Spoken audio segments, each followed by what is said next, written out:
15th, so it's already starting up then. 5th, All right. 5th, 19th, we got one in 2 weeks then. Cool.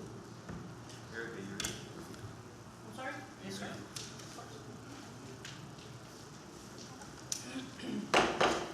Ladies and gentlemen, all the meeting in order, please rise for the pledge of allegiance.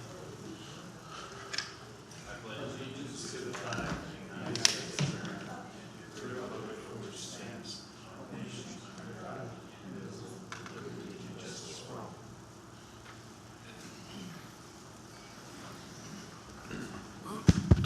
Go ahead.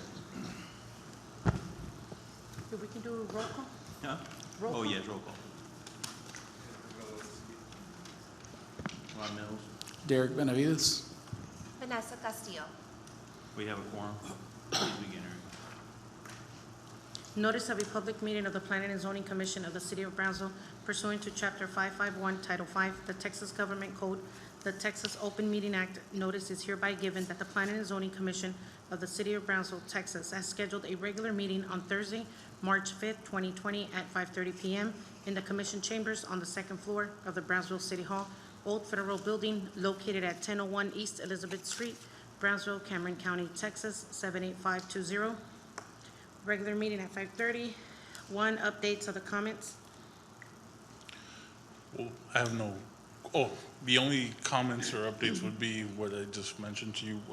Item number 4, is not ready or is not found complete, so we're not gonna make mention of it or present it, but we will require action from you. And we will be making a correction to item number 7 in regards to acreage. Okay. And then we were given a piece of paper that gives additional dates for possible meetings. Yes, so that's the amendment for the calendar to add the second meeting that you requested. Oh, okay, I see it at the bottom. Okay, fine, thank you. Item number 2, approval of the minutes for the regular meeting on February 6, 2020. I was not here. Mr. G makes a motion. Second. By Derek. All in favor? Aye. Motion carries. Public hearings, item number 3, public hearing and action, Las Villas del Sol Subdivision, Section 2, final plat. So this plat is located near the intersection of F and 511 and Old Port Isabel Road. It is 4.62 acres. It consists of 22 single-family lots. Staff does find it complete. Need a motion? Motion to file complete. And a second. All in favor? Aye. Motion carries. Number 4. Item number 4, public hearing and action, Resaca View Subdivision, final plat. Incomplete. Motion to find incomplete. Second, Mr. G. All in favor? Aye. Number 5, please.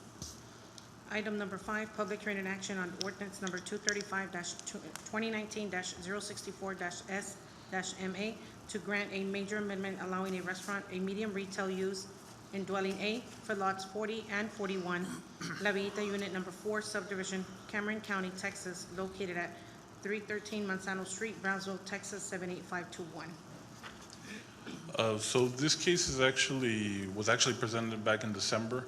It is a specific use permit that allowed a restaurant in a medium, in a residential area. The property is owned dwelling A. The use requires a medium retail use. They're coming back because they do need an amendment since they're going to be adding a significant amount of square footage to the structure that was originally proposed. The property has 0.38 acres, and as mentioned, the proposed use is restaurant. It is fronting Manzano Street. This is an aerial view of the property. In every direction, there is a single-family dwelling. There is also some commercial uses outside of the frame of this aerial view, and there's also a school to the west. This is a future land use plan. Well, this one should have been the zoning map. In this area, the predominant zoning is dwelling. This is a 200-foot buffer map. There were 14 mallots and 0 written opposition. This is a street view.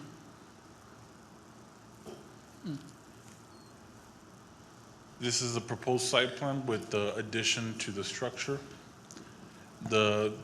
What is currently, or what is shown here in blue is the original footprint. And now they are adding The gray? the white portions Yeah. to the structure. Okay. So the request is consistent with the comprehensive plan and future land use plan. Staff does recommend approval of this major amendment to allow a restaurant in dwelling A with the condition that the property must comply with all city codes and regulations as determined through the site plan review process. We are proposing some additional conditions. Originally, we did have some opposition from neighbors, and to address those concerns, and since the applicant is requesting to increase the footprint, we did make mention of these conditions, and we further explain them in this slide. We're asking for them to increase the total landscaped area to 20%. We are also requesting for them to relocate the waste containers away from the property lines that are shared with single-family dwelling uses.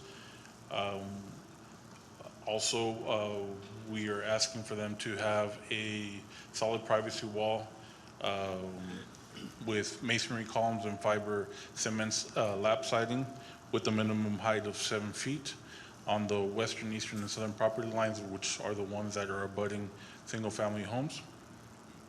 The premises should be limited to one driveway. All exterior lighting should be of downlight type, so glare or illumination doesn't get directly emitted to the properties that are adjacent. And only wall and monument signs shall be allowed. Freestanding signs would be prohibited.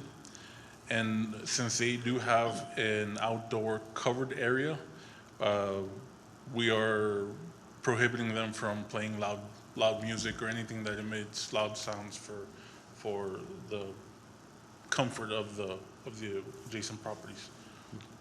But parking, the parking, they have enough parking? Within Yes. the plan? Okay. It didn't reduce its parking by adding this more No. square footage? Okay.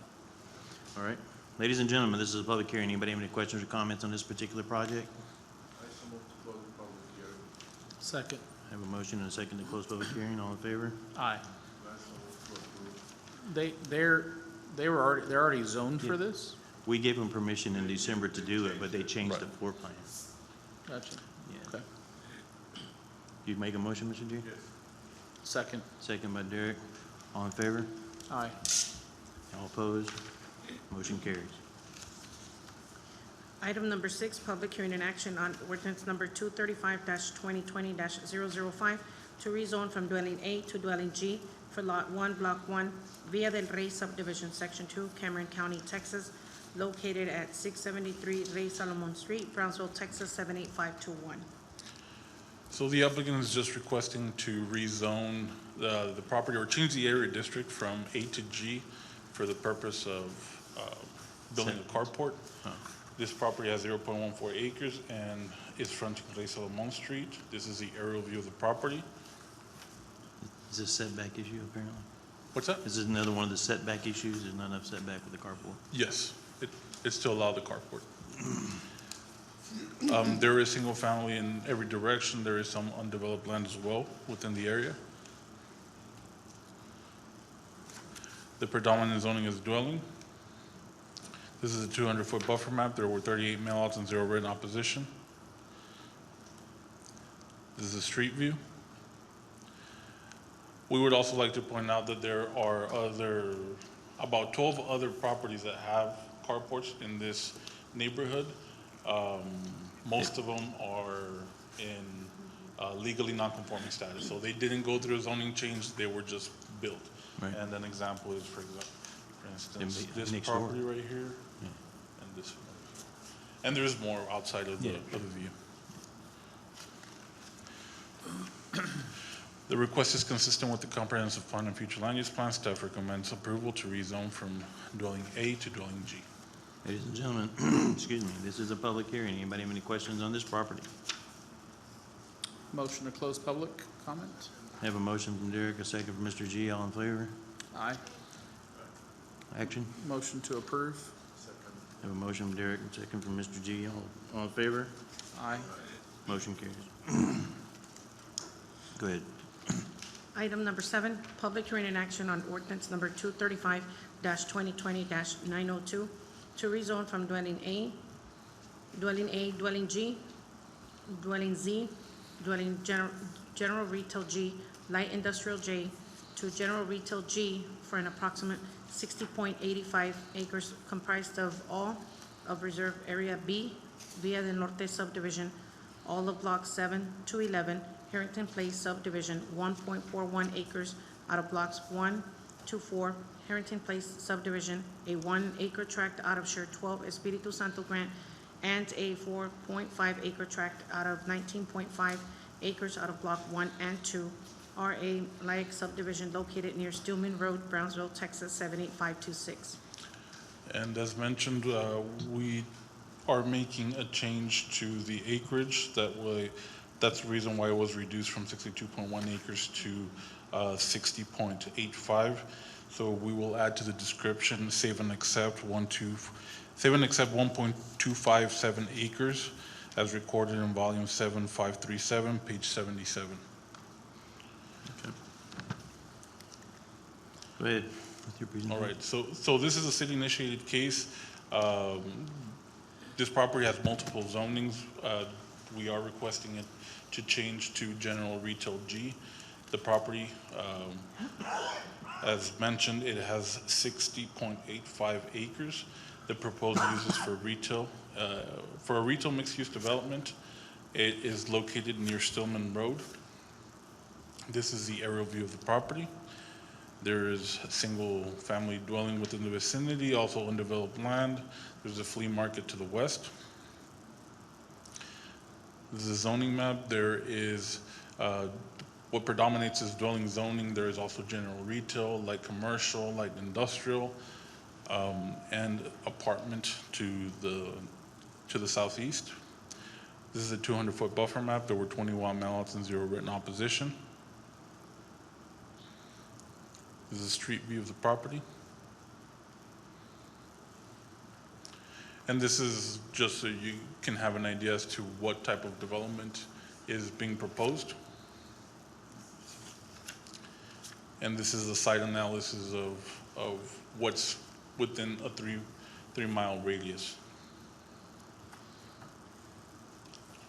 So the request is consistent with the comprehensive plan and future land use plan. Staff recommends approval to rezone from dwelling A, dwelling G, dwelling Z, general retail G, light industrial J to general retail G. Okay, ladies and gentlemen, this is a public hearing. Anybody have any comments or questions? Please, if you do, step forward. If you could approach the bench and state your name.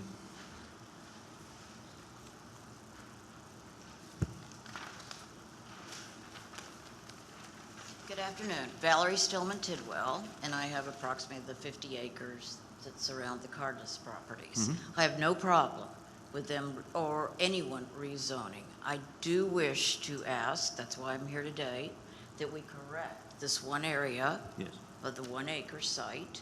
Yes. And I would request that it be emailed to me as soon as possible, showing the correction Okay. that is no longer part of their properties. Secondly, after having this property for now since 1957, I am about to plant and grow, as I always do, a lot of different vegetables, citrus trees. I really hope I can be guaranteed, and I did meet with irrigation number 6, that I can be guaranteed I can continue to receive waters on this 50-acre piece of property. Likewise, there have been some issues with electricity, burglars, etc. When anything changes, I really would like to be assured by the city of Brownsville that I can have the safety that I pay taxes for. At this point, no one checks street lights. My foreman of my ranch calls AEP whenever he sees one out. The dumping is out of control. Signs don't matter. I think you all know that. Signs don't matter. So I request strongly that I be kept apprised of whatever occurs, and also that I can continue to have water to my acreage. If not, I can no longer have the kind of green area that we would all like to see in the city of Brownsville. Thank you, ma'am. And to the rest of your comments, ma'am, the first item we can address, and we will correct it as we correct Yes, this right sir. now. Thank you. Yes, ma'am. Yes, and just to have on record, we will. Anyone else have anything? Need a motion? Motion to close public comment? Second by Mr. G. All in favor? Aye. What were you going to say, Martin? Just to have on record, we will email the correction to Ms. Stillman tomorrow. Okay. Perfect. Awesome. Second? I have a motion from Mr. G, second from Derek. All in favor? Aye. Motion carries. Item number 8, public hearing and action to amend Chapter 348 zoning and dealing with related matters. So this item is basically a request that City Commission had been pushing for quite a while, sometime along with our UDC code amendment that's currently underway with Freese and Nichols, which is a consultant that's working on it. In the meantime, while that rewrite is implemented, we were tasked to create some sort of change in regulations to facilitate to developers the construction of new businesses and so forth. So we have created an amendment. It should be included in your packets, and it was sent to you via the FTP online folder that we have.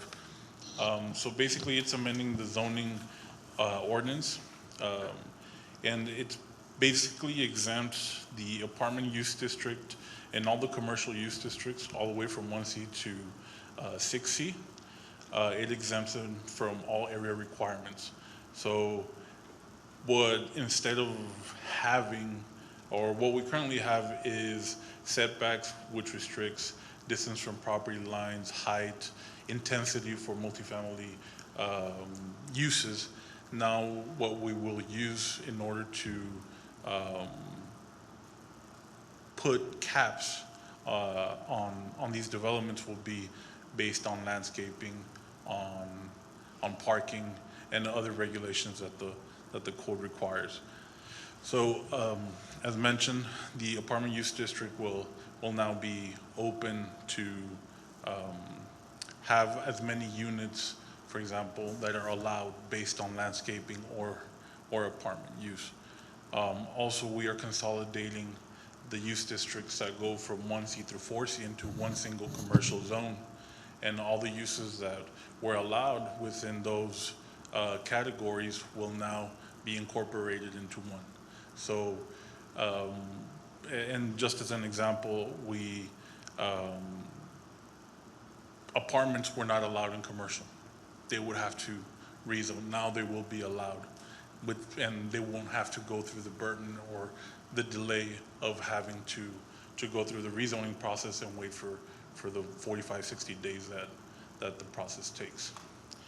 So also, the use districts, 5C and 6C, were also consolidated into another commercial use district, which we call C2.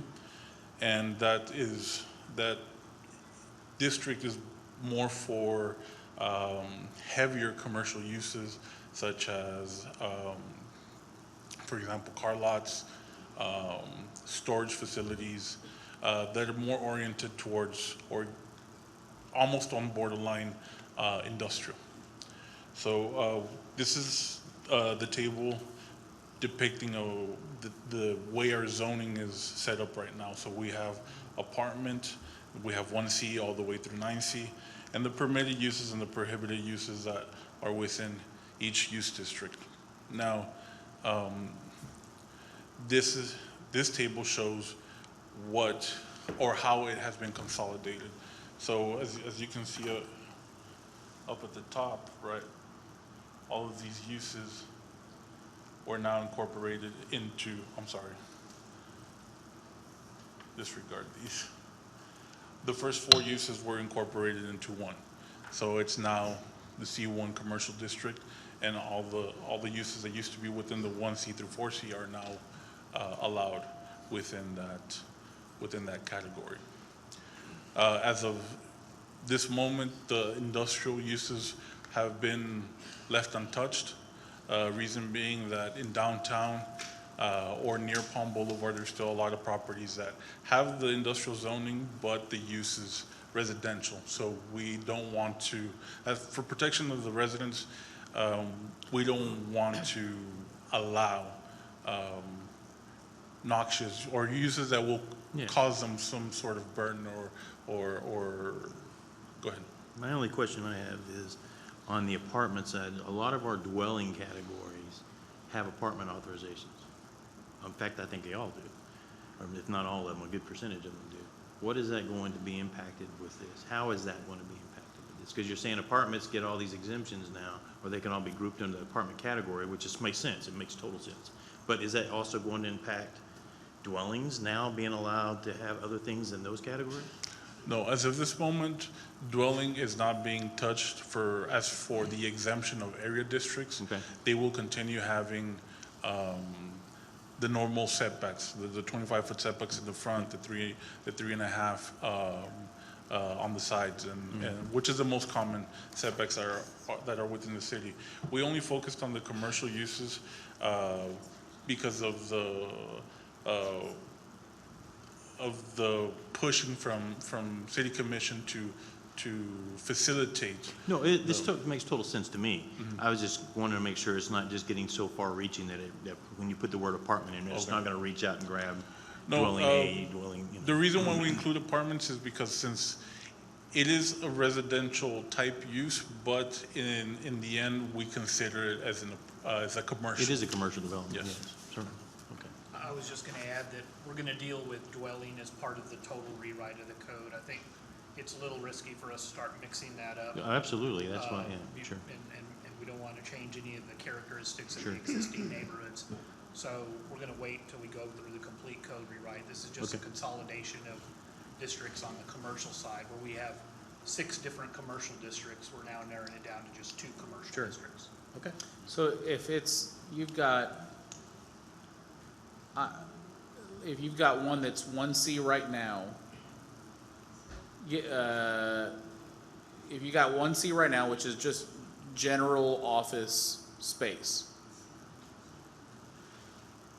I know that before this, if a retail shop wanted to go and open up in that next to an attorney, next to an accountant, they would have to get rezoned Right. to a 4C in order for that to operate. Right. Or special use. Yeah. With this, if it's an office plaza, now if they feel, yeah, you know what, let's put a retail shop in here because our parking is good enough, we've got enough, or we're gonna have like we discussed last meeting, where 90% of the tenant usage or parking is used between the hours of 8 and 5 p.m., we're gonna add somebody that's gonna be here from 5 till 11 p.m. that will be able to use that whole parking space, more. That will eliminate that process of having to get the whole plaza rezoned. That's correct. Right. Love it. Okay. Gentlemen, any motion?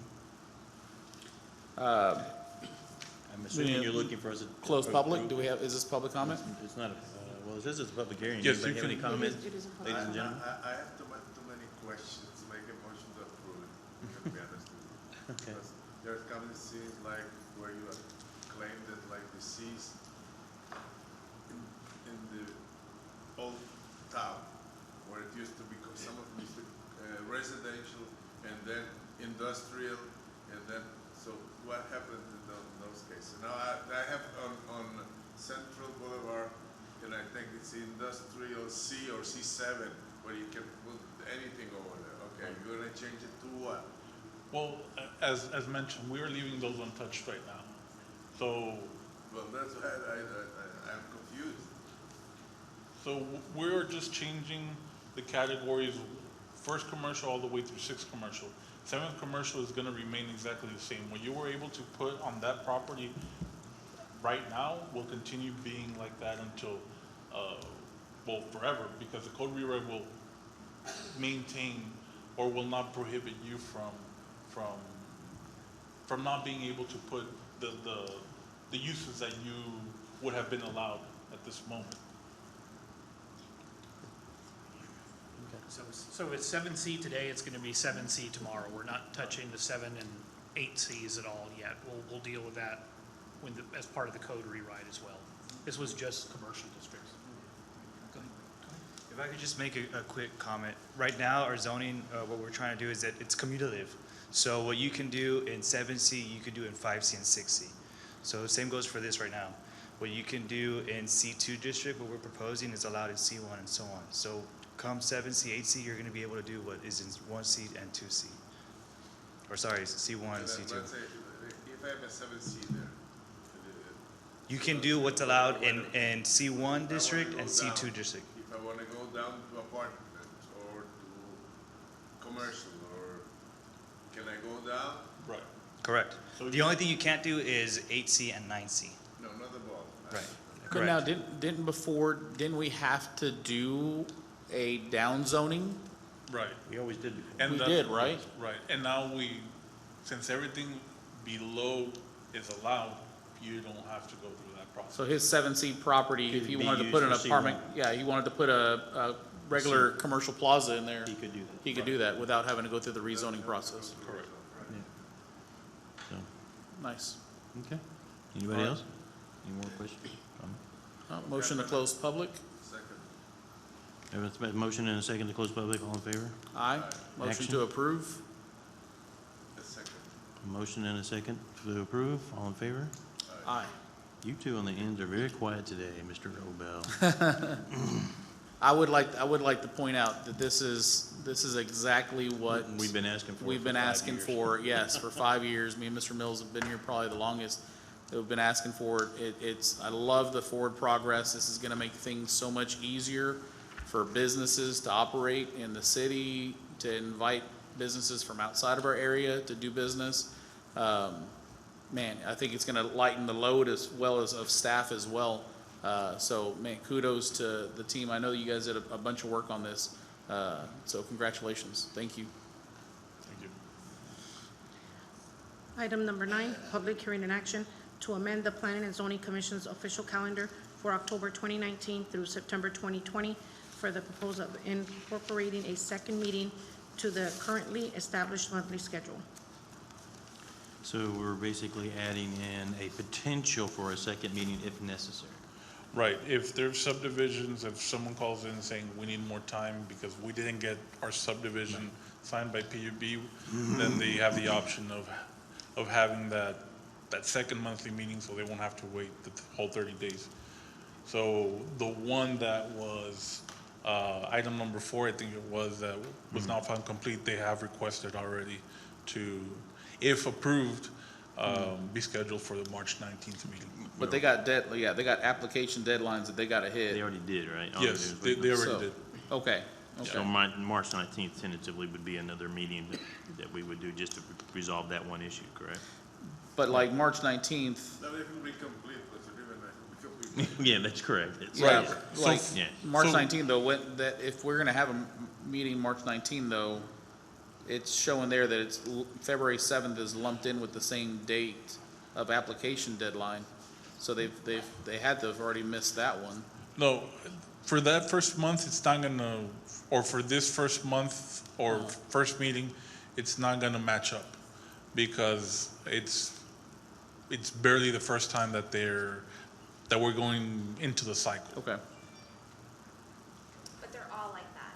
They're all grouped in, They like have- March 6 is, Right. so they're always gonna have an option for a second meeting. If there's things that aren't signed in time by the Right. first meeting. And that's actually a common problem we have here. We have hundreds, literally in a year, of applications or plans that don't get approved. and get tabled until the next month.